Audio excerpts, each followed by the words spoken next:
नमस्कार दोस्तों, आज है 18 मार्च। आज के जो इम्पोर्टेंट करेंट अफेयर्स हैं उन्हें देखते हैं।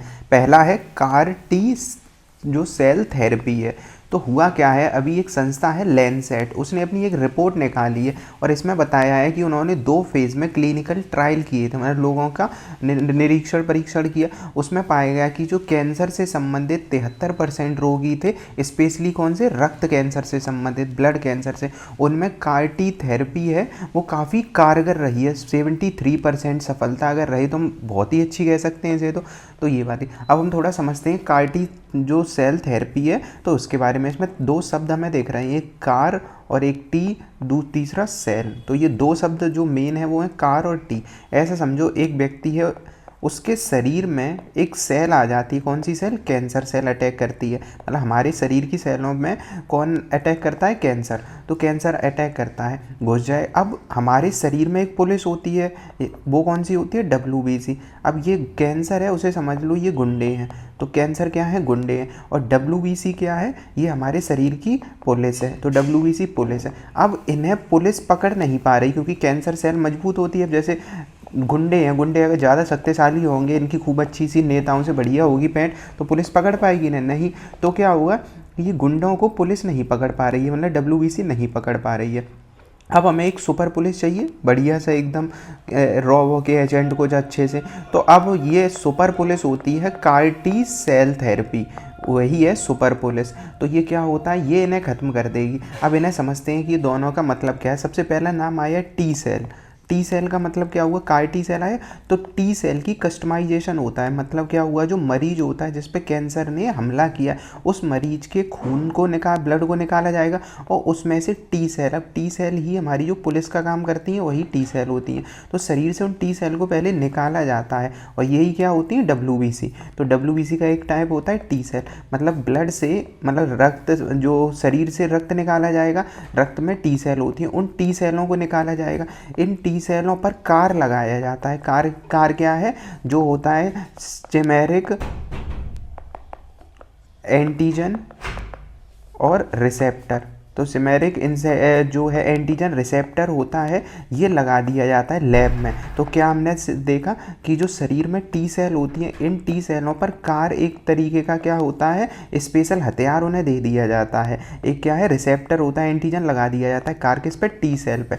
और इसके बाद क्या हो जाएगा, अब सोचो, अब जो पुलिस थी वो आधुनिक हथियारों से लैस हो चुकी है एकदम। अब उस पुलिस को दोबारा से उन्हीं टी सेल्स को, जिन पे कार लगा दिया गया बाहर निकाल के बॉडी के, उन्हें दोबारा ब्लड में डाला जाएगा। अब कैंसर का सफाया उगाया जाएगा कि नहीं? तो इनके पास अब आधुनिक ध्यान है। मान लो इनके अगर जो हैं गुंडे, उनके पास AK-47 थी, तो इनके पास AK-203 है मान लो। तो अब ये क्या होगा, अब ये आसानी से मार देंगे। तो भारत में यही चीज़ हुई है। तो कार टी सेल थेरेपी का उपचार में 1/20 है, मतलब अभी जो थेरेपी होती है उनमें से 20 में से 1 लोग इससे करते हैं। पर इससे मेन चीज़ क्या है, काफ़ी अच्छी चीज़ रही है कि रोगियों को लाभ मिला है। साइड इफ़ेक्ट क्या होते हैं, खून की कमी भी पर देखी जाती है। 65 रोगियों में प्लेटलेट्स की कमी हो जाती है। तो ये चीज़ मेन बात है, हमें अभी वो नहीं देखना है कमियाँ, हमें देखना है कि अभी रिपोर्ट आई है तो अच्छी रिपोर्ट आई है। बाद की चीज़ें होती हैं ये वाली चीज़। तो ये अब उसके बाद कार टी सेल थेरेपी हमने देख लिया। जो सिमेरिक एंटीजन रिसेप्टर होता है, टी सेल शरीर से निकाला जाता है, उसे फिर ऐड कर दिया जाता है कार के साथ और फिर लास्ट में शरीर में डाल दिया जाता है। विशेष रूप से कैंसर कौन सा? Blood cancer. ब्लड कैंसर को ही क्या कहते हैं? ल्यूकीमिया। तो ल्यूकीमिया, लिम्फोमा के रोगियों के लिए फ़ायदेमंद होता है। तो जो ल्यूकीमिया होता है, लिम्फोमा के वायरस के, मतलब कैंसर के लिए फ़ायदेमंद होता है। तो ये वाली चीज़ें हैं। अगला है हमारा जो न्यूज़, वो है भारत की पहली एक्सप्लोरेशन लाइसेंस। अब एक्सप्लोरेशन तो होता ही है, खोजबीन और ये सारी चीज़ें कर रहे हैं। तो होता क्या था, अभी तक जो माइंस एंड मिनरल्स हुआ करते थे वो सरकारी संस्थाएं तो ही खोजती थी ज़्यादातर, तो सरकारी हुआ करती थी। अब क्या हुआ है अभी कि भारत ने पहली एक्सप्लोरेशन अपनी लाइसेंसिंग नीलामी में कदम उठाया है। अब इसका मतलब क्या हुआ कि जैसे नई चीज़ को खोजना हो, अभी तक क्या होता था, जो खदानें हुआ करती थी वो खदानें बोली लगाई जाती थी, तब प्राइवेट सेक्टर लेता था या सरकारी लेता। पर जो खोज हुआ करती थी, खोज का मतलब क्या है, जैसे कहीं पे भारत है, अब भारत में हम देखते हैं ना, कुछ साल पहले रिपोर्ट, मतलब 2 साल पहले था कि बिहार में गोल्ड का भंडार इतना है कर्नाटक से ज़्यादा, ये पिछले 1 साल पहले रिपोर्ट आई थी।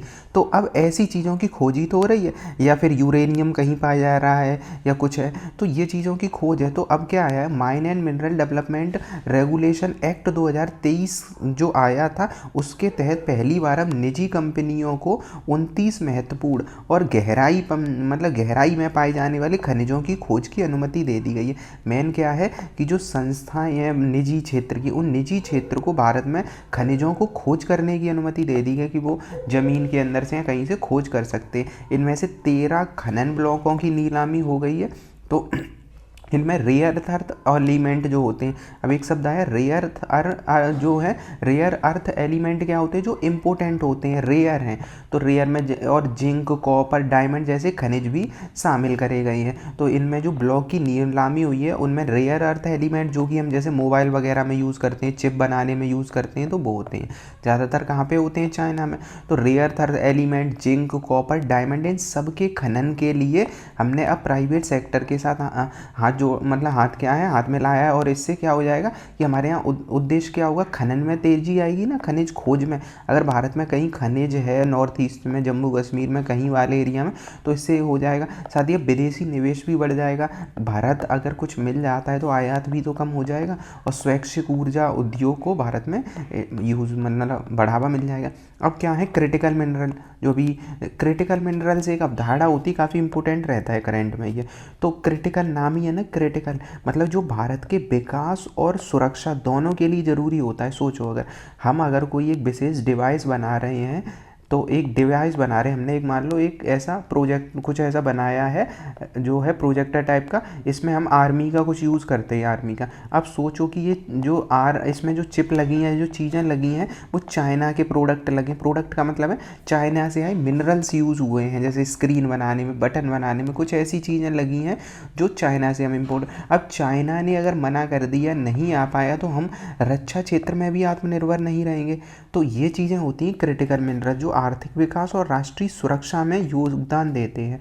तो उनकी आपूर्ति श्रृंखला बाधित ना हो, तो ये चीज़ करनी है हमें। तो जो MMDR आया था, वही माइंस एंड मिनरल्स वाला अधिनियम 1957 के तहत केंद्र सरकार को खनिजों के, कौन से क्रिटिकल खनिज के लिए पट्टा, खनन पट्टा और लाइसेंस की नीलामी का अधिकार प्राप्त होता है। किसे होता है, तो 57 के तहत केंद्र सरकार को होता है इनकी नीलामी का अधिकार प्राप्त। नीलामी राज्य तो करेगा नहीं, केंद्र ही कर सकता है। यूज़ कहाँ होता है, जैसे कोबाल्ट का यूज़। अब क्रिटिकल अगर मिनरल्स के हम यूज़ देखें, तो एक हमें दिख रहा है कहाँ की ओर, कि क्रिटिकल मिनरल में कोबाल्ट आ गया। तो कोबाल्ट का यूज़ होता है इलेक्ट्रिक व्हीकल में, बैटरी वगैरह बनाने में।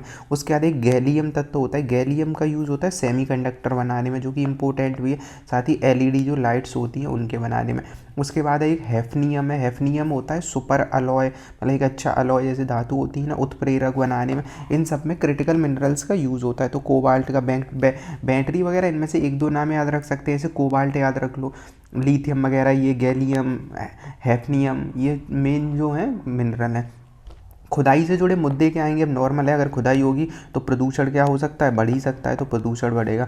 उच्च खोज में लागत आएगी, तो लागत भी तो ज़्यादा आती है इनमें, और निवेश अगर कम होगा तो फिर दिक्कत आ जाएगी। भू राजनीतिक जोखिम भी हो सकते, राजनीतिक अस्थिरता हो सकती है, मतलब कहीं पर अब लोग विरोध करेंगे इन चीज़ों का। तो ये है, अगर खनन सही से नहीं किया गया तो इससे जल संसाधन भी तो प्रदूषित होगा। कहीं खनन करते हैं तो एक जल में भी प्रदूषण मिल सकते हैं। तो ये 16% महत्वपूर्ण खनिज अत्यधिक जल संकट वाले क्षेत्र में, अभी अगर हम बात करें वर्तमान में, तो 16% जो भारत के खनिज हैं, वो मतलब जहाँ खनन होता है वो जल संकट वाले क्षेत्र होते हैं। तो ये वाले, तो इनमें निवेश हमें बढ़ाना ये चुनौती है। चिली और पेरू में राजनीतिक अस्थिरता के कारण या खनन कंपनियों को कठिनाई होती है। अब इसका क्या मतलब हुआ, चिली और पेरू में सत्ताएं बदलती हैं, नेता बदलते हैं, राजनीतिक में हिंसाएं होती हैं। तो उससे अगर कंपनियों ने निवेश कर भी दिया तो निवेश वाली कंपनियों को सामने कठिनाई होती है।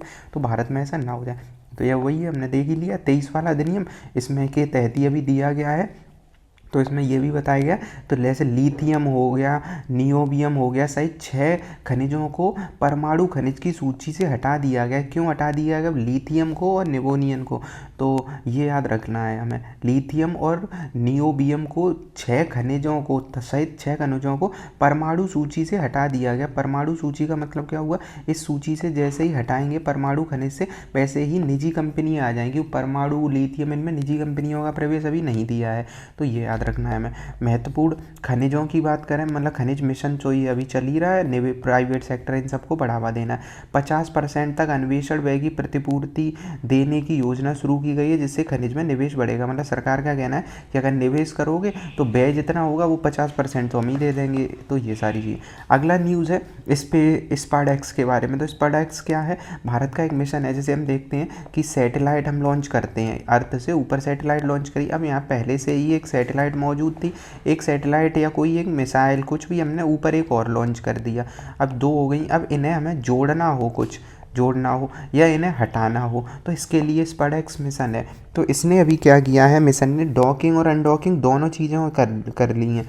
तो ये है, तो देखो कि स्पेस डॉकिंग एक्सपेरिमेंट है। स्पाडेक्स अगर पूछा जाए तो क्या है? डॉकिंग। अब समझ में आ गया, 2 मिस सैटेलाइट वगैरह है, उन्हें जोड़ना आपस में अंतरिक्ष में ही। तो स्पाडेक्स मिशन है, इसका मिशन अंतरिक्ष में डॉकिंग और उसके बाद करीब जाकर जो होता है रेजिडुअस, उसमें क्या होता है रेजिडुअस में कि करीब जाकर जुड़ना, अनडॉकिंग, दोनों को हटाना। तो ये, तो इस बार अभी जो 2 उपग्रह, मतलब 2 उपग्रहों पर प्रयोग किया गया, उनका नाम है एक SDX-01, SDX-02। ये चेजर था और ये टारगेट था जिसमें संपर्क स्थापित किया गया। बस इतना याद रखना स्पाडेक्स मिशन क्या है, क्योंकि यही मेन आएगा कि स्पाडेक्स मिशन होगा क्या, कि कौन करेगा। तो इसरो की उपलब्धि तो है ये। तो इसरो के UR सैटेलाइट सेंटर है, जो UR राव सैटेलाइट सेंटर कहाँ, बेंगलुरु का, उनने मिलकर ये क्या। अब विश्व में भारत का अगर स्थान देखें तो भारत अब रूस चाइना के बाद चौथा देश बन गया। अमेरिका तो है ही, उसका रूस चाइना भारत चौथा देश बन चुका है। तो ये देखा उपलब्धियों से क्या हो जाएगा, अब हमारी डॉकिंग मैकेनिज्म अगर डेवलप हो जाएगा तो अच्छी चीज़ें रहेंगी। उसके बाद इन 2 उपग्रह अगर हम जाएंगे, कम्युनिकेट कर पाएंगे उपग्रहों के बीच, रियल टाइम डाटा संपर्क बढ़ सकता है, इंटर सैटेलाइट कम्युनिकेशन लिंकेज से। स्वायत्त हमारा ये क्या होगा, अब हम बिना हस्तक्षेप के डॉकिंग अनडॉकिंग कर सकते हैं, मतलब किसी विदेश की सहायता भी नहीं लेनी है। उसके बाद है ऊर्जा हस्तांतरण। 2 उपग्रहों के बीच अगर पावर एक में कम है, ज़्यादा करना है, कुछ ऐसे मतलब ट्रांसफ़र करना है पावर का, डाटा का, वो सारी चीज़ें इस पर हो जाया करेंगी। और इनके लिए क्या है, एक सटीक नेविगेशन नियंत्रण सुनिश्चित किया जाए, मतलब एक ऑर्बिट निर्धारित किया जाएगा कि इस ऑर्बिट में हम रखेंगे अपनी सैटेलाइट और डॉक करेंगे। तो ये है उपग्रहों के उपयोग। जो देखा ही लिया हमने, जो SDX बनवाला गया है, ये पृथ्वी को फोटो वगैरह भेजेगा, ये तो फोटो का। उसके 2 वाला है, ये प्राकृतिक संसाधनों पर नज़र रखेगा। प्राकृतिक संसाधन मतलब कि जैसे प्राकृतिक संसाधनों में से पानी है या फिर खनिज हैं, तो ये प्राकृतिक संसाधन, इन चीज़ों पे जो नज़र रखेगा वो 2 वाला है। 1 वाला हाई रेजोल्यूशन इमेजिंग करेगा, तो इमेज बनाएगा। तो ये देगा महत्व क्या हो जाएगा अंतरिक्ष में भारत के लिए, ये एक नया मिशन ही तो है। मतलब हम अगर ये चीज़ें कर पा रहे हैं, तो अगर हमें कभी चंद्रयान, मंगल भेजने हो तो अच्छी चीज़ें हो जाएंगी। मानव अंतरिक्ष स्टेशन की नींव वो रखे पाएंगे, क्योंकि अगर हम डॉकिंग नहीं कर पाएंगे 2 स्पेस स्टेशन, मतलब 2 सैटेलाइट को, तो हम आगे चल के अगर हमें कोई व्यक्ति भेजना होगा तो हम डॉक करके ही, तो जब जोड़ के ही तो एक व्यक्ति को दूसरी जगह भेज सकते हैं अंतरिक्ष में। तो ये चीज़ें हमें आत्मनिर्भर बनाएगी। गगनयान मिशन में ये चीज़ें यूज़ करनी ही है। सैटेलाइट की मरम्मत अगर हमें आगे ज़रूरत पड़ेगी तो अब हम आसानी से कर सकते हैं। अगला जो न्यूज़ है बस इतना है कि पोबीतोरा वन्यजीव अभ्यारण्य कहाँ पे है और क्यों फेमस है। तो अभी क्या हुआ है, पोबीतोरा में थोड़ा न्यूज़ आई है, क्योंकि यहाँ पानी वगैरह कम हो रहा है। तो पोबीतोरा वन्यजीव अभ्यारण्य कहाँ है, सबसे पहली चीज़ असम में है। क्यों जाना जाता है, गैंडा के लिए। अब एक चीज़ सोचो, गैंडा के लिए तो हम जानते हैं कि काजीरंगा भी है, तो काजीरंगा भी तो हम पढ़ते हैं। तो इन दोनों में अंतर क्या है, काजीरंगा में सबसे ज़्यादा गैंडों की संख्या पाई जाती है, जो भारतीय गैंडे हैं एक सिंग वाले। पर जो अगर हम बात करें कि जो प्रति हेक्टेयर वाला है, सबसे अधिक घनत्व किस में, तो पोबीतोरा में क्या है, घनत्व ज़्यादा है। तो 2 चीज़ों के अंतर याद रखने।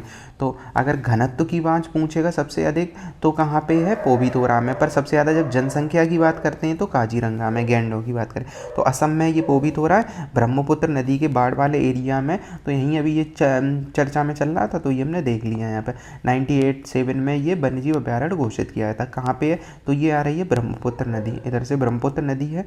अगर ये मैप दिख रहा है तो ये वाला एरिया जो हमें देखेगा, ये है बांग्लादेश का एरिया, ये वाला एरिया बांग्लादेश का एरिया है। बांग्लादेश के एरिया के ये है मेघालय और ये असम है पूरा। तो असम वाले एरिया में तो अभी हमने देखा ये पोवितोरा वन्यजीव है, ये ब्रह्मपुत्र नदी आ रही थी, तो ब्रह्मपुत्र नदी के बाद ये वाला हमने देख लिया, तो ये हमें समझ में आया। तो ब्रह्मपुत्र नदी से हमें याद रखना है, ये ब्रह्मपुत्र नदी है और ब्रह्मपुत्र नदी के पास पोवितोरा है। क्यों फेमस है? गेंडे के लिए। कहाँ पे है? असम वाले एरिया में। 2-3 फैक्ट याद रखने हैं इसमें। अब अगर देखें तो यहीं पे एक तामुली डोब बील है, इसी के कारण अभी ये चर्चा में चल रही है। तो तामुली डोबा, पोवितोरा, तामुली डोबा, तो ऐसे नाम से हैं ये। तो ये इस नाम का क्या है इसमें? पावितोरा बील, बील मतलब झील वाले से समझ लेना इसे, कि यहाँ पे जलाशय में पानी का कम हो रहा है, इस वजह से अब पानी कम होगा तो गैंडे या जो जीव हैं यहाँ के पानी कम मिलेगा तो खतरे हो सकते हैं, तो इसीलिए भी चर्चा में चला। तो हमें 2 चीज़ें बस इस आर्टिकल से याद करनी, वो है पोवितोरा कहाँ है और तामुली डोबा झील कहाँ है, तो ये वाली देखी बील। उसके बाद है बलूचिस्तान, काफ़ी इंपॉर्टेंट चल रहा है 2-4 दिन से। आपने देखा होगा कि बलूचिस्तान में क्या हुआ था। बलूचिस्तान के जो क्रांतिकारी हैं, मतलब विद्रोही, उन लोगों ने क्या किया है कि एक ट्रेन जा रही थी, उस ट्रेन को भी पकड़ लिया है जो पाकिस्तान की तरफ जा रही थी। तो पाकिस्तान में एक ट्रेन थी, उस ट्रेन वाले को में 100 से ज़्यादा क्या हुआ करते थे? सैनिक हुआ करते थे। उन सैनिकों को क्या किया है? गिरफ्तार कर लिया। तो कई की शायद मृत्यु भी हो चुकी है, तो कई मतलब 10-20-50 जो हैं सैनिक, उनकी शायद मृत्यु और घायल भी हुए। तो अब मेन बात है कि हमें इससे तो मतलब नहीं है कितने मरे क्या मरे, ये तो यूपीएससी में नहीं आएगा या किसी एग्ज़ाम में। हमारे में क्या आएगा? बलूचिस्तान का मैथ। तो बलूचिस्तान के संबंध में मेंस में पूछ सकता है क्या टॉपिक है, प्री में आ सकता है बलूचिस्तान की ज्योग्राफी के बारे में। तो प्री प्लस मेंस दोनों के लिए हमें आज कवर करना है इसे। तो सबसे पहली चीज़ मैप देखते हैं, तब हमें ये समझ में आएगा। ये है पाकिस्तान का मैप, तो ये तो देखा ही होगा आपने। तो पाकिस्तान का ये वाला मैप पाकिस्तान का है। अब पाकिस्तान का ये वाला एरिया जितना ये दिख रहा है थोड़ा डार्क ग्रे टाइप का, तो ये वाला एरिया, ये एरिया ही कहलाता है बलूचिस्तान। अब बलूच वाला एरिया, यहाँ पे कौन सी जाति रहती है? बलूच नाम से ही लग रहा है तो बलूचिस्तान यहाँ का नाम पड़ गया। तो ये जो एरिया है ये अलग सा दिख रहा है। अगर पाकिस्तान का पूरे मैप को अब अगर देखो तो पाकिस्तान का ये वाला एरिया सबसे ज़्यादा क्षेत्रफल, सबसे ज़्यादा खनिज और सबसे मेन एरिया है ये वाला। कहाँ लगा है? इधर ईरान से लगा है। तो अब इसे थोड़ा हम समझते हैं इस डायग्राम के माध्यम से। अगर हम देखें कि ये पाकिस्तान में इतने ही क्षेत्र हैं, कौन से हैं? 4 ज़िले, मतलब 4 जैसे अपने यहाँ होते हैं ना डिस्ट्रिक्ट, मतलब स्टेट है। तो पाकिस्तान में एक स्टेट है बलूचिस्तान, स्टेट जो होती है मतलब राज्य वाला। तो बलूचिस्तान है, पंजाब है, सिंध और खैबर पख्तून वाला एरिया है। तो इसमें ये जो ज़्यादा बड़ा एरिया है सबसे, वो कौन सा है? बलूचिस्तान है। तो बलूचिस्तान सबसे बड़ा प्रांत है, मतलब अपने यहाँ जैसे हम पढ़ते हैं 36 राज्य हैं, इनके यहाँ कितने? 4 ही हैं। उसके बाद है बलूचिस्तान प्रांत सबसे बड़ा है और 44% एरिया यही घेरता है पाकिस्तान का। लेकिन जनसंख्या यहाँ कैसी है? जनसंख्या के मामले में सबसे कम आबादी वाला। सोच सकते हैं मैपिंग से ही इसकी ज्योग्राफी देखो कि यहाँ रेगिस्तानी टाइप का एरिया है, तो यहाँ पे ज्योग्राफी थोड़ी अगर कठिन है तो यहाँ पे लोग तो कम ही होंगे ना। अब थोड़ा इतिहास देखते हैं कि बलूचिस्तान वाला एरिया धन, तेल, मतलब धन क्यों? क्योंकि तेल वगैरह है, तेल, गैस, इन सबसे समृद्ध है। अब समृद्ध है तो पर इसकी कोई पहचान है नहीं, तो इन्होंने अपनी पहचान खो दी है क्योंकि पाकिस्तान ने इन पर अधिकार करके रखा है। तो यही चीज़ बलूच अभी नहीं मानते, मतलब बलूच कहते हैं कि हमें स्वतंत्र एक देश बना दिया जाना चाहिए। अब ऐसा क्यों मानते हैं? थोड़ा इतिहास में देखते हैं कि इन लोगों के पास, मतलब पाकिस्तान का सबसे बड़ा एरिया है ये, प्लस पाकिस्तान के सबसे ज़्यादा खनिज हैं, मतलब पाकिस्तान एक तरीके से इसे छोड़ भी नहीं सकता क्योंकि उनके यहाँ फिर कुछ बचेगा ही नहीं खनिज के लिए यहाँ से। अब भारत बलूचिस्तान का सपोर्ट करता है, क्यों सपोर्ट करेगा? जैसे हमारे यहाँ है तो पाकिस्तान हमारा विरोधी है, तो बलूचिस्तान का भारत अप्रत्यक्ष रूप से सपोर्ट करते ही हम। तो हुआ क्या करता था कि इतिहास में अगर जाएँ तो अफ़गानिस्तान और भारत के बीच बफर जोन के रूप में था। तो भारत से जब चलेंगे इस मैप में देखते हैं तो ये वाला एरिया ऊपर दिख रहा है में अफगानिस्तान वाला, ऊपर से अंग्रेज़ों को डर लगता था कि रसियंस ना आ जाएं, तो ये वाला एरिया जो था, इस एरिया को उन्होंने बलूचिस्तान को बफर एरिया के रूप में कर दिया था। मतलब अफगानिस्तान और ये बलूच वाला एरिया बफर एरिया के रूप में रखा गया था। बफर का मतलब क्या होता है? संक्रमण क्षेत्र दोनों एरिया का, तो ये रखा। फिर क्या हुआ 87 मतलब 1876 में 1876 में ब्रिटिश सरकार ने बलूचिस्तान पे कब्जा कर लिया। तो बलूचिस्तान पे ब्रिटिश सरकार ने कब्जा कब कर लिया? 1876 में। अब ये थोड़ी चीज़ें याद रखनी है क्योंकि अगर मेंस में आए। अब यहाँ पे मकरान तट तो सुना ही होगा कभी ना कभी, तो यही एरिया मकरान तट वाले एरिया के रूप में जाना जाता है बलूचिस्तान का। तो ये भारत का हिस्सा बन गया कब? 1876 से। क्यों? अंग्रेज़ों ने कब्जा कर लिया तो ये भारत का हिस्सा बन गया है। पाकिस्तान पहले से हिस्सा था ही हमारा, मतलब पाकिस्तान तो हमसे ही बना है, पर ये बलूचिस्तान बाद में ऐड हुआ था। फिर क्या हुआ कि 11 अगस्त 1947, अगस्त है 11 अगस्त 1947 को बलूचिस्तान स्वतंत्र हो गया। बलूचिस्तान स्वतंत्र हो गया। पर क्या हुआ 27 मार्च 1948 को 1948 जब पाकिस्तान बन चुका, पाकिस्तान ने इस पर ज़बरदस्ती कब्जा कर लिया। तो पाकिस्तान ने कब्जा कर लिया और जैसे जम्मू कश्मीर पे भी उसने ट्राई किया था और यहाँ पे कर लिया उसने। तो क्या हुआ, अब बलूच पे कब्जा कर लिया पाकिस्तान ने। बलूच ये कहते हैं कि हमें स्वतंत्र कर दो। अब कोई कहेगा अगर कब्जा किया है तो बलूच यहाँ पे काफ़ी सघन विद्रोह करते हैं, मतलब काफ़ी ज़्यादा करते हैं। तो अब ये चीज़ समझ में आई होगी। अब फिर और क्या मुद्दा है, अब चाइना इसी एरिया में ग्वादर पोर्ट का निर्माण कर रहा है। यहाँ पे कौन सा है? ग्वादर पोर्ट। तो इस एरिया में ग्वादर पोर्ट क्यों? क्योंकि चाइना इधर से रोड बना रहा है और ग्वादर पोर्ट को वो एक मेन हब के रूप में। अब है कहाँ? बलूचिस्तान में। अब बलूच लोगों ने अभी कल परसों की न्यूज़ थी, बलूच लोगों ने यहाँ जितना चाइना ने रुपए लगाया था ना, जैसे उनने इंफ्रास्ट्रक्चर बनाया था, ट्रक रखते हैं वो, और जो मशीनरी थी सब में आग लगा देते हैं वो जब तब। तो अभी क्या हुआ है, पिछली बार क्या हुआ था, जो चाइनीज़ यहाँ ऑफिशियल्स काम करते थे उन्हें पीट दिया था।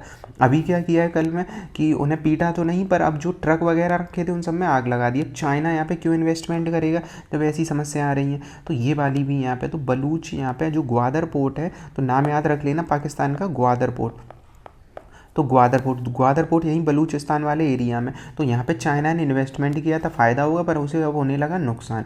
तो काफ़ी चीज़ें ये देखने को मिली। तो ये सारी चीज़ें हमने देख ली। होर्मुज़ जल संधि के पास है क्योंकि यही तो है होर्मुज़ जल संधि इधर। तो ये वाला एरिया देख लिया, मकरान वाला है ये एरिया। तो जो बलूचिस्तान है उसका नीचे वाला एरिया मकरान के लिए। अब अगला देखें केसर। कुछ नहीं इसमें पढ़ना है, केवल एक चीज़ जाननी है कि केसर कहाँ अब नई खेती को बढ़ावा दिया जा रहा है। सबसे पहले हम ये जान लेते हैं पुराना फिर नया, बस इसमें कोई ज़्यादा इंपॉर्टेंट मतलब ऐसा नहीं है कि बहुत है। बस हमें सबसे पहली चीज़ जाननी है कि जम्मू कश्मीर में केसर को जीआई टैग मिला हुआ है। पहला फैक्ट जानना है, जम्मू कश्मीर को जीआई टैग मिला। अब एक चीज़ हमें समझ में आई, जम्मू कश्मीर को मिला मतलब ठंडे एरियो में ये हो रहा है। तो जम्मू कश्मीर के साथ साथ हिमाचल प्रदेश में हो ही रहा है ये, पर कर्नाटक में भी इसकी खेती होती है। तो 3 एरिया हमें समझ में आए। क्या अगर मेंस में मतलब प्री में कैसे पूछ सकता है, क्या दक्षिण भारत में कहीं केसर की खेती होती है? अब सोचो मसाले होते हैं तो होती ही होगी, तो कर्नाटक में हो सकता है। मेन पर एरिया जो जीआई टैग कहाँ है? जम्मू कश्मीर का, ये देखा।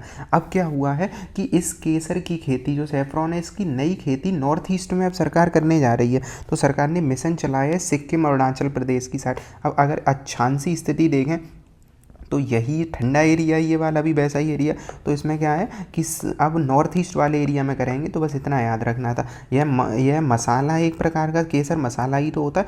क्रोकस सैटिवस नामक एक बैगनी फूल की बर्तिका से, पीसीएस में कई बार ये क्वेश्चन आ चुका है कि केसर शायद 1-2 वर्ष पहले ही आया था कि बैगन के फूल मतलब वो बैगनी फूल की बर्तिकाग्र। तो ये पूछा था बर्तिकाग्र होता है ये फूल होता है कि जड़ होता है? तो क्या लेना याद रखना, बर्तिका, जो बर्तिका मतलब स्टिग्मा, तो उसे प्राप्त होता है जो फूल मतलब ये पत्तियों के ऊपर ये दिख रहा है ना फोटो में, ये तो फूल है, पूरा फूल के ऊपर ये ऐसे हल्का सा निकला, यही होता है केसर। तो ये चीज़ें हैं। अगला है सुपर सॉलिड पदार्थ। इसमें भी हमें केवल एक लाइन याद रखनी, क्योंकि ये ऐसे टॉपिक होते हैं जिनमें क्वेश्चन डीप में नहीं पूछा जाएगा, आएगा तो तुरंत आ जाएगा। जैसे सुपर सॉलिड। अब सुपर सॉलिड क्या है कि वैज्ञानिकों ने एक नए प्रकार, पहली बार प्रकाश को सुपर सॉलिड में बदलने में सफलता पाई है। अब इसका क्या मतलब हुआ, प्रकाश को सुपर सॉलिड में बदल पा रहे हैं? तो पहले एक टर्म समझते हैं, बोस आइंस्टीन, जो आइंस्टाइन कंडेंसेशन है। तो इसका मतलब क्या हुआ है कि कुछ कणों को अगर हम माइनस मतलब शून्य टेम्परेचर पर रख दें, कुछ विशेष कणों जिन्हें क्या कहा जाता है, बोसॉन्स। तो बोस से निकला है, बोस आइंस्टाइन जो कंडेंसेंट हैं। तो बोसॉन्स एक कण होते हैं, विशेष कण ब्रह्मांड के। उन्हें हम अगर बहुत ठंडे टेम्परेचर पर, तो क्रायो टाइप का हम समझ सकते हैं कि बहुत ठंडे टेम्परेचर पर रखें तो वे एक ही अवस्था में आ जाते हैं, तो वे एक क्वांटम अवस्था में आ जाते हैं।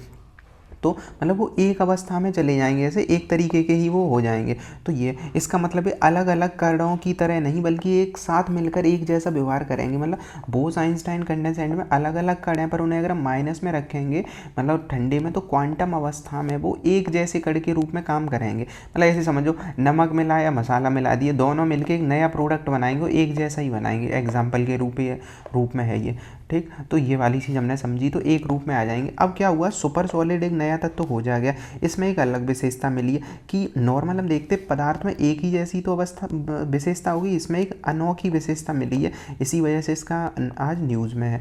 तो ये एक अनोखी अवस्था इसमें ठोस और तरल दोनों की खासियत मिलती है। तो ठोस और तरल, तो पूछा जाएगा सुपर सॉलिड, अब पेपर में क्या देगा, ये सुपर सॉलिड ठोस पदार्थ है केवल, ऐसा कुछ करके। तो ठोस नहीं है, ठोस भी है तरल भी है, दोनों है। तो दोनों पदार्थ है, केवल नहीं है ये। केवल अगर पूछ ले ठोस है कि है, तो ठोस और तरल दोहरा। इसमें ठोस जैसी क्रिस्टली संरचना में ऊपर का तो ठोस जैसा देखेगा ये ऊपर ऊपर के लिए, पर जब अंदर देखेंगे तो तरल के रूप में होगा। तो ऊपर ठोस होगा और अंदर तरल भरा होगा इसमें, तो ऐसे समझ सकते हैं ऐसे। तो यही है सुपर सॉलिड। और ये कब होगा, तो वही 0 केल्विन के आसपास माइनस में जो होगा। तो ये वाली चीज़ हमने देखी। इसके बारे में उपयोग कहाँ हो सकते हैं, अब सुपर सॉलिड कोई तत्व बनाएंगे तो साइंस में तो हर एक जगह यूज़ कर सकते हैं हम, क्वांटम कंप्यूटिंग में यूज़ कर सकते हैं, बिजली में बिना रुकावट। अब ये जानते हैं जो सुपर कंडक्टर होता है, जो हम पढ़ते हैं ना अति चालक वाला है, तो सुपर कंडक्टर ऐसी बिजली जिसमें रुकावट ही ना हो। मतलब बिजली हम जब एक जगह से दूसरी जगह इलेक्ट्रॉन्स का प्रवाह करते हैं तो वो नष्ट हो जाते हैं अवरोध के कारण, पर सुपर कंडक्टर वो अवस्था होती है जिसमें वो बिना रुके पहुँचेंगे। तो इससे सब चीज़ अच्छी हो जाएगी, बिना घर्षण के होगा, क्योंकि इसमें दो अवस्थाएं हैं तो बिना घर्षण है। तेल में घर्षण तो होता नहीं, लिक्विड में ज़्यादा, तो लिक्विड में घर्षण नहीं, ठोस में घर्षण होता है। तो अगर इसमें घर्षण कम होगा तो घिसावट कम हो जाएगी। तो ये है, तो वैज्ञानिक नए पदार्थ को समझेंगे, ये सारी चीज़ें इसका यूज़ है। अगला है ग्रीन हाउस गैस के बारे में और अंतरिक्ष पर प्रभाव। एक नई रिसर्च आई है, रिसर्च थोड़ी रोचक सी तो है, मतलब जो हम ज्योग्राफी में पढ़ते थोड़ा उससे अलग है। अब ये पहले मैप समझते हैं। ये तो हम जानते हैं कि ऊपर जाने पर ट्रोपोस्फियर क्या मतलब है, क्षोभ मंडल।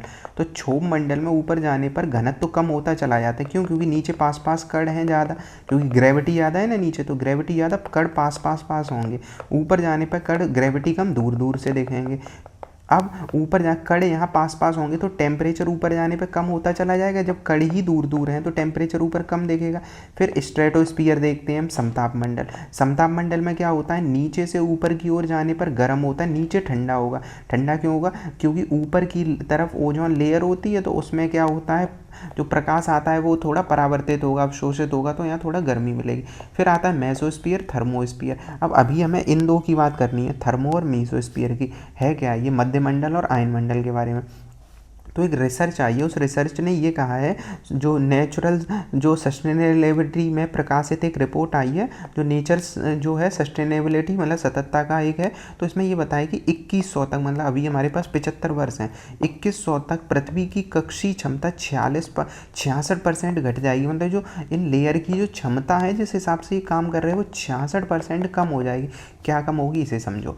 तो ये काफ़ी रोचक सा थोड़ा टॉपिक है। तो कैसे कम होगी, अब इनका कहना है कि ग्रीन हाउस गैस के कारण मीजोस्फीयर और थर्मोस्फीयर सिकुड़ रहे हैं। सिकुड़ कैसे रहे, जैसे बैलून देखा है, तो बैलून में एकदम से हवा निकालो, बैलून बड़ा सा है, इसमें से एकदम हवा निकालो तो पिचक के ऐसा ऐसा रह जाएगा बैलून की, नहीं, अलग हवा निकाल दो तो सेम चीज़ है। अब इसे अगर सोचो पृथ्वी पर कि पृथ्वी के इस वाले एरिया में जो क्षोभ मंडल है, ट्रोपोस्फियर है, यहाँ ग्रेविटी ज़्यादा अभी हमने दे रहा, वायु सारी यहीं पे है। अब यहाँ पे वायु कैसी है, वो गर्म वायु है।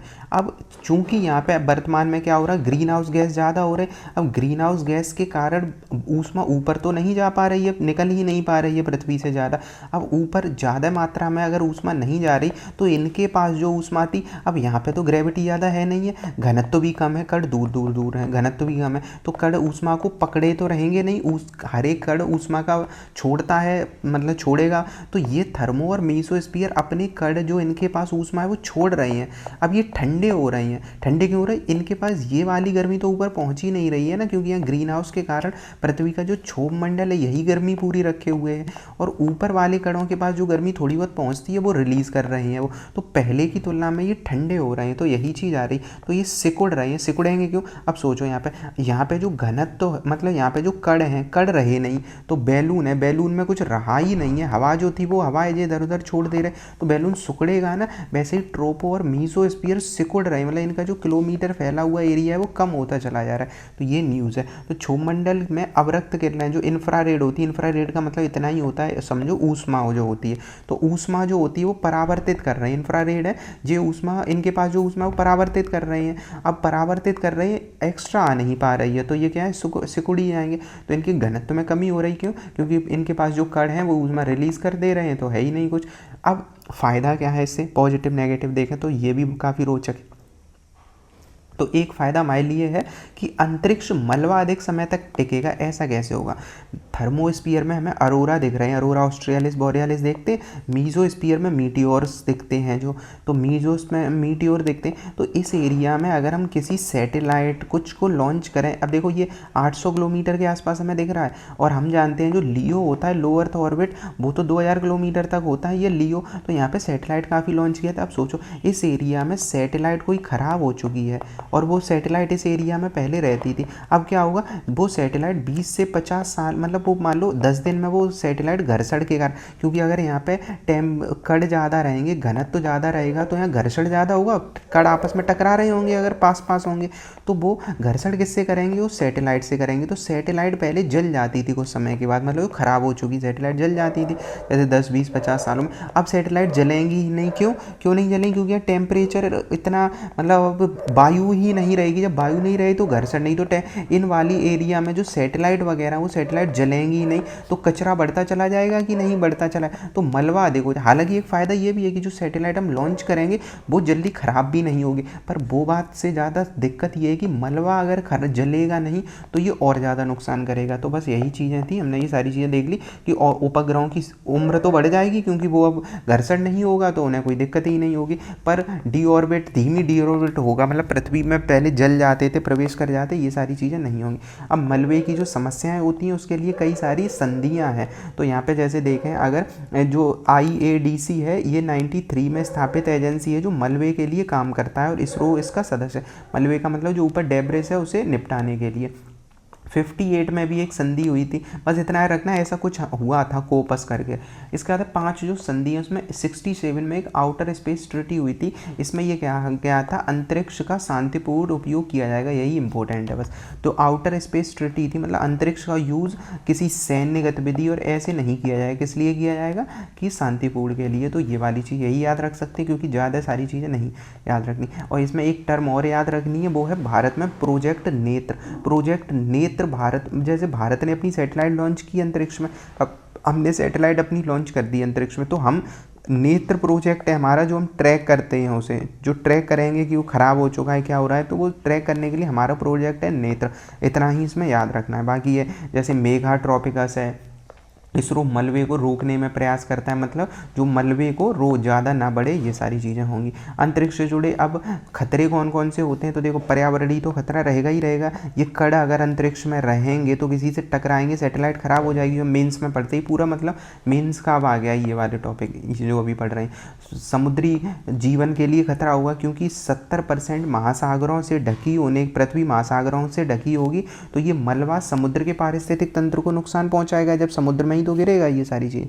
उसके बाद है अनियंत्रित पुनः खतरे, अगर वो मान लो कोई बड़ा मलबा ज़मीन पे गिर जाता है पृथ्वी पे, तो दिक्कत हो जाएगी, ऐसे SpaceX का गिर भी चुका है। और सबसे ज़रूरी जो हमें याद रखना मेंस में वो होता है, या प्री में, कैसलर सिंड्रोम।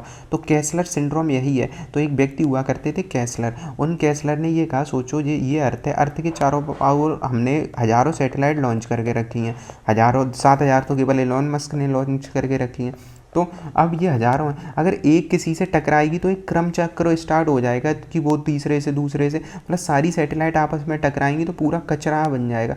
इसे ही कहा जाता है कैसलर सिंड्रोम, ये याद रखना है हमें। अगला है, भारत में नए 6 यूनेस्को में अस्थाई सूची में जोड़े गए हैं, मतलब अस्थाई सूची में जोड़े गए हैं 6 नए स्थल। अब मेन बात है कि अस्थाई सूची क्या होती है, तो जब हम देखते हैं यूनेस्को में कोई चीज़ जोड़ी जाती है तो ऐसा नहीं है डायरेक्ट स्थाई में जोड़ दिया जाता है, पहले उन्हें 1 साल तक अस्थाई में जोड़ा जाता है। तो यही चीज़ है, अभी अस्थाई में जोड़े गए हैं 6, और बाद में अगर वो सही लगेंगे तो वे स्थाई में जोड़ दें। अस्थाई मतलब टेंटेटिव लिस्ट है। तो अब इनकी संख्या 62 हो चुकी है, वैसे भारत में 43 है, पर ये 62 62 हो चुकी है अस्थाई की अभी संख्या भारत में, अस्थाई की। अब इनमें से अगर सही लगेगा यूनेस्को को तो आगे चल के जोड़ दिया जाएगा। तो यूनेस्को 2019 में दिशा निर्देश दिया गया था कम से कम 1 वर्ष तक तो अस्थाई में हम रखेंगे, उसके बाद देखेंगे। अब कैसे अस्थाई सूची में जोड़ी जाती, सबसे पहले ये क्रम याद रख लेना है ताकि पेपर में पूछे तो बता सकें हम। जैसे सबसे पहले क्या होगा, देश अपनी एक हेरिटेज को भेजता है यूनेस्को के पास, मतलब देश कहेगा कि हमारी इसको शामिल कर लो, फिर यूनेस्को उसे देखेगा, यूनेस्को कहेगा अच्छा साधारण है, बढ़िया है, मतलब कुछ ऐतिहासिक है, कुछ अच्छी चीज़ है, आउटस्टैंडिंग है, तो उसे देखेगा। फिर वो कहेगा 1 वर्ष के लिए रखेंगे इसमें अस्थाई वाले में, और अस्थाई में रखने के बाद अगर सही लगा तो हो जाएगा, उसके 10 वर्ष में उसकी समीक्षा करिए। मतलब ऐसा नहीं यूनेस्को में कोई 1 बार शामिल कर दिया तो परमानेंट हो गया, नहीं, 10 साल के बाद उसकी समीक्षा करी जाएगी। अब ये जो वर्ल्ड हेरिटेज साइट आती है तो इन्हें सांस्कृतिक, ऐतिहासिक और प्राकृतिक महत्व वाले स्थल जो होते हैं यूनेस्को की 72 संधि के अंतर्गत संरक्षित किया जाता है। तो 1972 की जो संधि है यूनेस्को की, उसके अंतर्गत ही इन्हें संरक्षित किया जाता है। तो कौन कौन से स्थल होते हैं, कल्चरल हो सकते हैं, सांस्कृतिक, प्राकृतिक और मिश्रित। अब सांस्कृतिक में समझ ही आ रहा है, संस्कृत हमारे कल्चर से जुड़े जैसे ताजमहल वगैरह, प्राकृतिक कोई नेशनल पार्क वगैरह रामसर साइड, ये मिश्रित में जो सांस्कृतिक भी हो और प्राकृतिक भी हो, जैसे भारत में कंचनजंगा, क्यों कंचनजंगा प्राकृतिक भी है, क्यों हिमालय का एरिया है ना, जैव विविधता यहाँ ज़्यादा। दूसरा क्या है, ये जैव विविधता के साथ यहाँ जनजातियाँ काफ़ी पाई जाती, तो जनजातियाँ ज़्यादा पाई जाती हैं, तो यहाँ जैव विविधता प्लस जनजातियाँ तो दोनों है, तो ये मिश्रित है, एक ही है भारत का ये मिश्रित अभी। अब 43 हैं ये, अभी कहो 62 अभी अस्थाई में है, उनमें से अगर मन होगा यूनेस्को का तो शामिल करेगा, 43 अभी शामिल हैं इसमें, तो ये वाला याद रखना है। तो सांस्कृतिक सबसे ज़्यादा है, आधा चार्ट हमें दिख ही रहा है सांस्कृतिक का, ये प्राकृतिक और एक ही मिश्रित है, तो 35 सांस्कृतिक, 7 प्राकृतिक है, तो ये वाला। अब स्मारक स्थल एक है, अंतर्राष्ट्रीय स्मारक स्थल परिषद है, तो सांस्कृतिक स्थलों का मूल्यांकन करना, ये सारे इसके काम होते हैं। IUCN भी इसके अंतर्गत, IUCN पर्यावरण का है ना, तो वो भी संरक्षण देता है, जो प्राकृतिक संसाधन होंगे मतलब क्षेत्र होंगे उन्हें IUCN देखेगा, तो ये। अब मानदंड क्या होते, कब ये कहता है यूनेस्को कि तुम्हारा क्षेत्र आउटस्टैंडिंग है, मतलब तब हम शामिल करेंगे, तो उसके कुछ मापदंड हैं, नॉर्मल है, लॉजिकल अगर हम लगाएंगे तो बिना पढ़े भी कर सकते। सांस्कृतिक है, क्या होगा, कोई रचनात्मक होना चाहिए, अद्वितीय होना चाहिए, सांस्कृतिक सभ्यता वगैरह से संबंधित हो, परंपरा सभ्यता, कोई हड़प्पा हो, मौर्य काल, मुगल काल, ऐसी मतलब चीज़ें होनी चाहिए।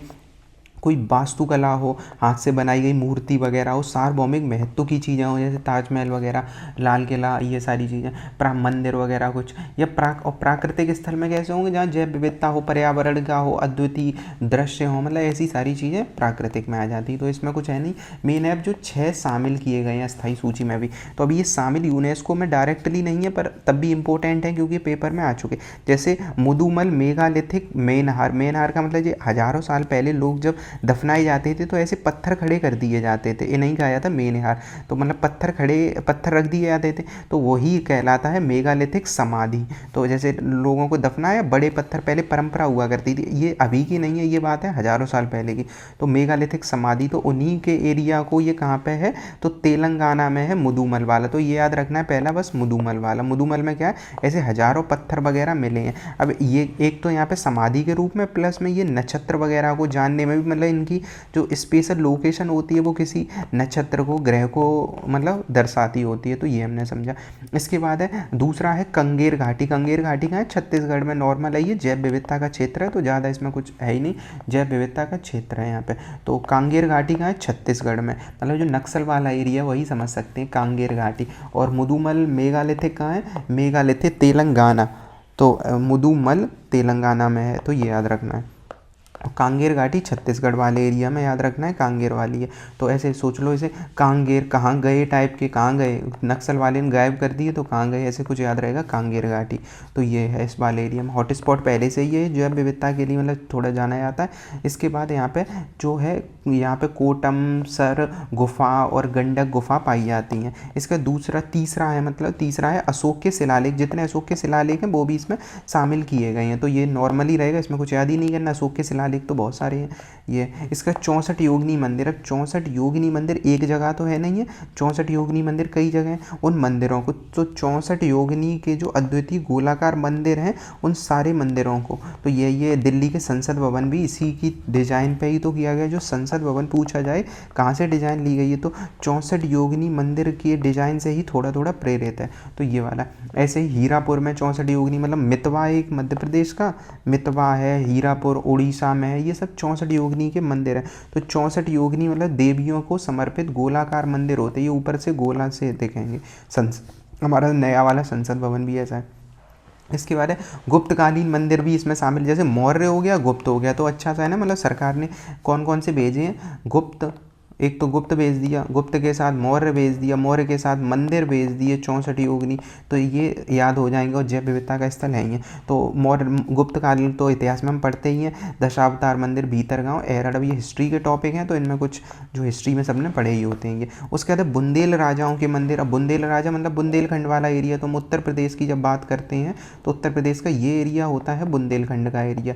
तो इसी एरिया में जो बुंदेला के मंदिर हैं, जैसे ओरछा में किला मंदिर, दतिया, कलिंजर को हम पढ़ते ही हैं, हुमायूं वगैरह का टैक्स से संबंधित, तो ये वाली चीज़ें हैं। तो ये 6 स्थापित किए गए। अगला जो न्यूज़ है हमारा अनुसूचित जनजाति के बारे में। आप सोचो किसी अनुसूचित जनजाति में आए दिन मांग होती रहती है कि हमें शामिल कर लिया जाए, नहीं शामिल कर लिया जाए, दूसरा पक्ष कहता है मत करो। तो यही चीज़ के लिए अभी दोबारा से मान्यता आई है कि कुछ लोगों का कहना है कि हमें शामिल किया जाना चाहिए। अभी क्या होता है हमारे यहाँ SC/ST का निर्धारण बाइनरी क्लासिफिकेशन से होता है, मतलब या तो शामिल किया जाएगा या नहीं शामिल किया जाएगा, मतलब किसी को सीधे तौर पर सरकार चाहे शामिल कर सकती है। पर आजकल एंथ्रोपोलॉजिस्ट का मानना है कि जनजाति के स्पेक्ट्रम के आधार पर इन्हें ज़्यादा किया जाना चाहिए, मतलब जो पिछड़े सच में हैं आज जनजाति रूप से, मतलब जो एंथ्रोपोलॉजी की दृष्टि से उन्हें शामिल किया जाना चाहिए नेचुरल रूप वाले से, ना कि ऐसा पॉलिटिकल वाला। तो इसी वजह से चर्चा में चल रहा था। तो भारतीय नृविज्ञान कांग्रेस में इस पर चर्चा हुई है कि एंथ्रोपोलॉजिकल सर्वे ऑफ इंडिया और national commission of scheduled tribe ने भाग लिया था, तो इस पर चर्चा की गई। अब मेन बात है कैसे शामिल करते हैं, हमें तो पॉलिटी में यही जानना है। सबसे पहले राज्य सरकार द्वारा प्रस्ताव भेजा जाता है, तो राज्य सरकार जो होगी या केंद्र शासित सरकार होगी, मतलब केंद्र वाले एरिया में जो UT होगा वो एक प्रस्ताव रखेंगे, प्रस्ताव का सर्वेक्षण किया जाएगा, मतलब एक एंथ्रोपोजेनिक अध्ययन होगा, ये सारी चीज़ें होंगी। तो प्रक्रिया जो शामिल करने की बात है वो ये ऐसे रहेगी। फिर ये भेजा जाएगा किसके पास, रजिस्ट्रार जनरल ऑफ इंडिया के पास, जो महापंजीयक होता है। उसके बाद क्या होगा, ये जो महापंजीयक होगा वो समीक्षा करेगा, किसके साथ समीक्षा करेगा और प्रस्ताव भेजेगा अनुसूचित जनजाति आयोग को। उस अनुसूचित जनजाति आयोग अपनी समीक्षा करेगा, वो देखेगा कि ये सच में पिछड़े हैं, इनका सांस्कृतिक विशिष्टता क्या है, मुख्य धारा से समाज से अलग है, ST का मतलब मुख्य धारा से अलग है, ये फिर सरकार के पास दी जाएगा, सरकार उसे मंजूरी दे दी जाती है। तो कौन स्टार्ट करता है, राज्य स्टार्ट करता है। उसके बाद बीच में कौन आ जाएगा, जो ST आयोग भी आ जाएगा, और बीच में रजिस्ट्रार जनरल, और लास्ट में केंद्र सरकार आ जाएगा। 1950 का अधिनियम है, इसके अंतर्गत ये चीज़ें बदली जाती हैं। मान्यता के मापदंड क्या होते हैं, तो एक लोकर समिति आई थी, उसके द्वारा तय किए गए थे मापदंड, जैसे कि आदिम विशेषताएं होनी चाहिए, जैसे जो जंगल में लोग रहते, प्राचीन काल में लोग रह रहे होते थे, जो उनकी तरी विशेषता, उनकी विशिष्ट विशेषता होनी चाहिए। सांस्कृतिक विविधता, जैसे रीति रिवाज जंगल के लोगों की अलग होती हैं, वो पत्थर को पूज रहे, मतलब पत्थर का मतलब है प्रकृति का पूजन कर रहे हैं, तो ये चीज़ भौगोलिक अलगाव होना चाहिए, समाज से अलग होने चाहिए, ST है ना ट्राइब। उसके बाद मुख्य धारा से झिझक होनी चाहिए, आर्थिक पिछड़ापन हो, ये सारी इनकी वो होती हैं चीज़ें, मतलब विशेषताएं।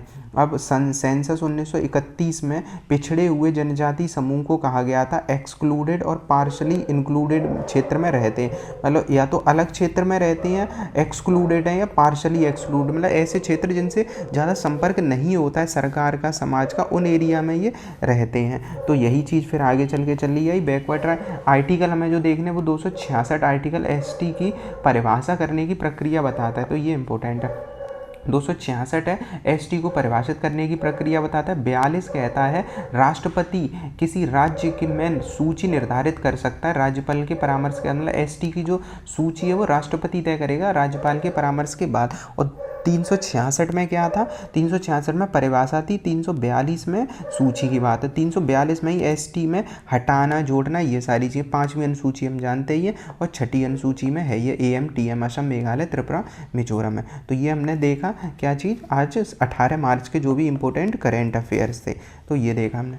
अब एक चीज़ हो सकती है इसमें, एक और फैक्ट है जैसे कि इसमें दिया है कि कोई राज्य की एक एसटी हो सकती है, दूसरे में एसटी ना हो, ऐसा भी हो सकता है, एक राज्य में एसटी हो दूसरे में एसटी ना हो, ये हो सकता है अगर पूछ ले स्टेटमेंट में। तो ये